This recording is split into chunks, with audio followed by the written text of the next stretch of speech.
La questura di Agrigento comunica che nella serata di sabato 8 luglio nella piazza Marconi, dove si è svolto il concerto della nota cantante Giusy Ferreri, inserito nell'ambito delle manifestazioni della settimana di San Calogero e organizzato dalla Proloco di Agrigento,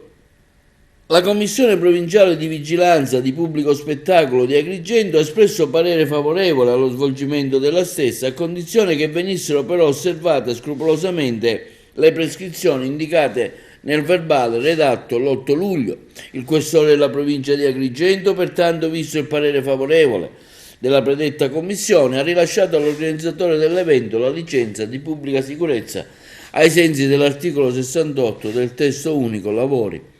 pubblici spettacoli. La sera del concerto il dirigente dell'ordine pubblico ha accertato che il titolare della licenza di polizia, il presidente della Proloco, non si atteneva alle prescrizioni imposte dalla stessa, in particolare le barriere mobili che delimitavano l'area dello spettacolo non erano affatto presidiate da nessun operatore,